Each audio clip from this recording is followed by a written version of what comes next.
While I was watching the film, I thought of all those times that I've had house guests that at first I went, oh, this is a great idea. It's a great friend.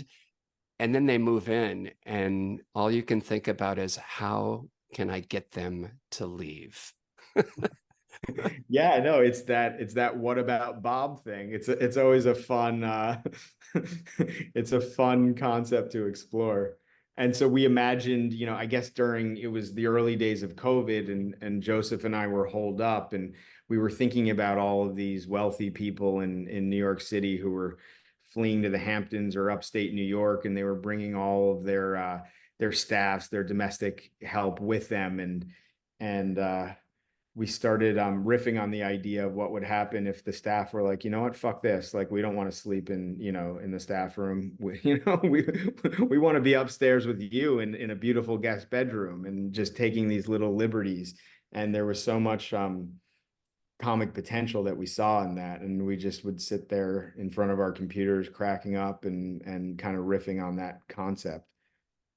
I don't think you could have found a better actor than Peter Sarsgaard to play Floyd. There's a quality that he has in this where he's likable but menacing. And I think it's that not knowing as an audience member, not knowing what he's going to do or what to expect, but you know that his motives aren't really what they seem to be. I think on a sort of macro level, one of the themes that deeply appealed to us was this thin line between civilization and savagery. And when civilization starts breaking down in the film, um, people, the various characters, each in their own unique way, start getting more and more in touch with their libidinal natural side. And Floyd, being this almost anarchistic voice, is the facilitator of that. He brings a sense of emancipation to the wife. And in some ways, it's like she's cloistered in this world where she can't be actualized. And then all of a sudden, Floyd comes along and it's this ray of sunshine for her.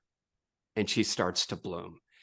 She's made herself feel very small to fit into this, relationship because she's married to a man with a very large ego. And if that choice, the reason why we decided to paint her that way is because it felt authentic to us and it felt authentic to the time period. And we love seeing that arc where this primal side is awakened in her through the circumstances and also through Floyd. His entry, even though he makes for, a strange messianic figure, actually, and through his charisma, is able to bring out the repressed in these various characters, provided that they're in this strange state where they're isolated in this home and their all contact with civilization is cut off. To that extent, he's almost a vehicle of the pandemic in terms of overturning the normal upstairs downstairs relationship, gender relationship, help servant master relationships. It all sort of inverts and then goes wild in the course of the film. You gonna fire me? Seems to me you're the one that's fired. This is the opportunity that I get a chance to gush because I was watching your film and I thought, movies are back. Because for the longest time, I think it's because of COVID, no scripts are coming out and nothing has been interesting in the theater. And you come along with this compelling story that it's not really a comedy, but it is funny. And you don't reveal the hook until the very end, which is exciting.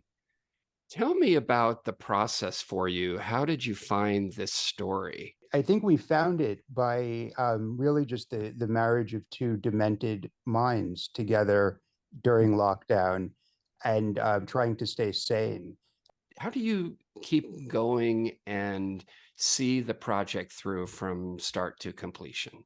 You have to be crazy. Yeah, Yeah.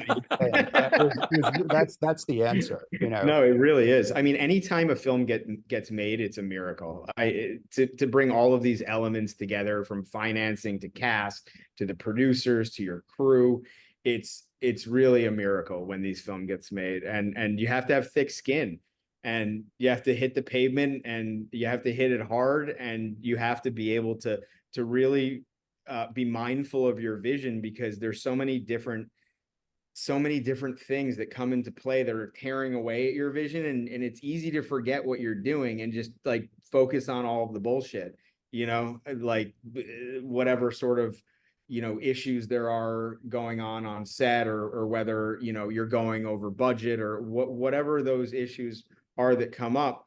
They distance you from what's really important, which is the film that you're making. Even though it's a collaborative art and everyone is bringing their own subjective vision to the larger one, I think one of the tricks to keep things unified is finding people who get that core tone. You have to also be mindful of your vision and make sure that it's not deviating when people are bringing ideas into the fold. And that goes for more than just actors. It's with your cinematographer, with your editor, and everybody has ideas, and it's great to be able to let them have the freedom to explore. But at the same time, it's important to remember what you want from the film. This is in the classification of eat the rich. And Rousseau said, when people have nothing more to eat, they will eat the rich, which I think is and really that through line has carried on for centuries, ever since man could walk upright. Yeah.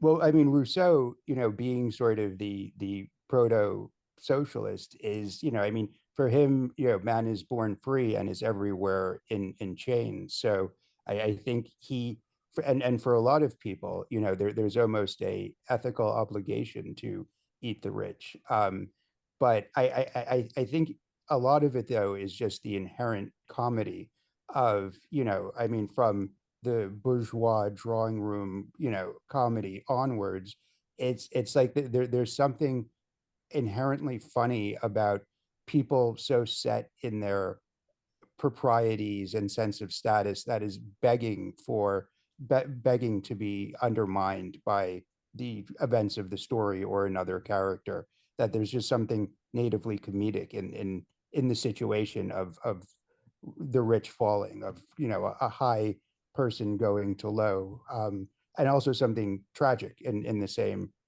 vein, if told in a different tone. Is it human nature to want to knock people down, to denigrate them so they come back to earth?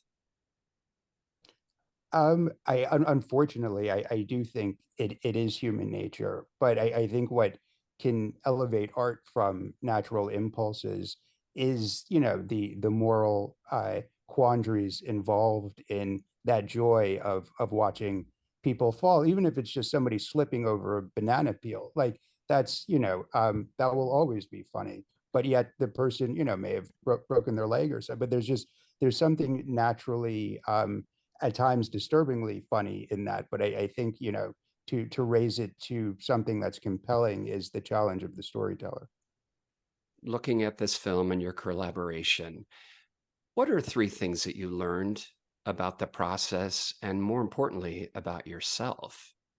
I think one of the things that I've been learning more and more as I make more films is to just be mindful that what we're doing is a labor of love. It's a craft, and we need to focus on the film itself, keeping that vision front and center, and not letting everything else that's going on tear away at it. For me, it was just the endurance challenge of, I learned surprisingly about myself that, that it didn't kill me by the end of the production. So I was sort of, surprised and delighted at the same time.